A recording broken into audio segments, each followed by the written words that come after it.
It's not the snakes in the long alpine grass which pose the greatest threat to the PM's leadership, it's the nest of MPs back home. Click to share on WhatsApp, opens in new window, click to share on Facebook, opens in new window, click to share on Twitter, opens in new window. Drain Theresa May heads off tomorrow on the most treacherous holiday of her life. She will spend 3 perilous weeks walking with husband Philip in the mountains of Switzerland and Italy. But it's not the snakes in the long alpine grass which pose the greatest threat to her leadership, it's the nest of Tory vipers back home. Their long, hot summer break from Parliament, coupled with the embattled PM's absence, will put scheming rivals in the mood for plotting. Mrs. May must make sure she doesn't put a foot wrong as she treads the hiking trails. Her decision to take a long break after last month's election setback makes her the first PM to take 3 consecutive weeks off since Tony Blair visited Cliff Richard's Barbados mansion in 2002.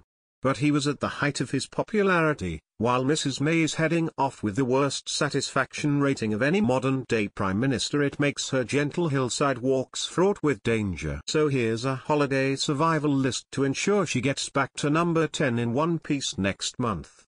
First of all, she needs to show who's boss, even though that may be tricky when her authority was so publicly undermined by the catastrophic election result.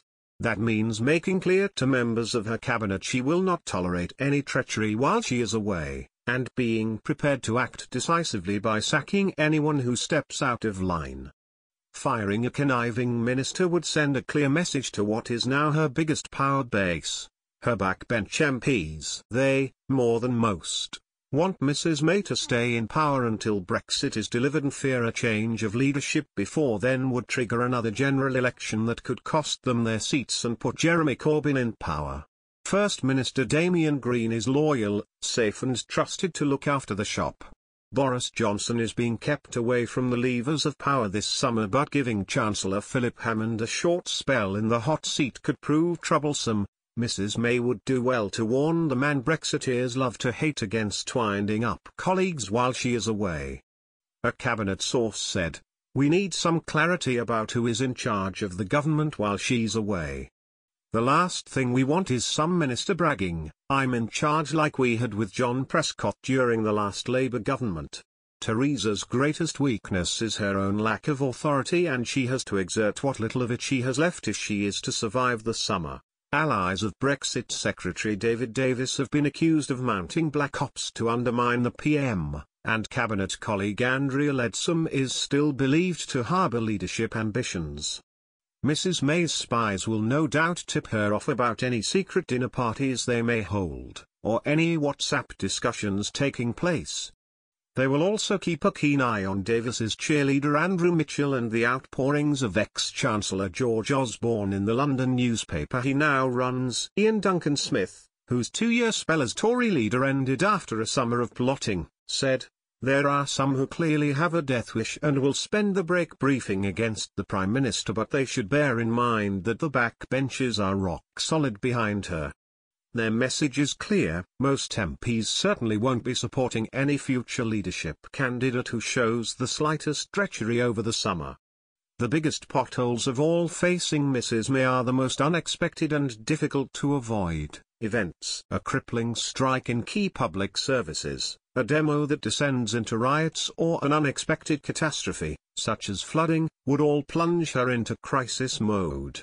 With such a slender majority too, she should instruct holidaying Tory MPs to avoid windsurfing, paragliding or any adventure sport that could end in a mishap that would trigger a by-election.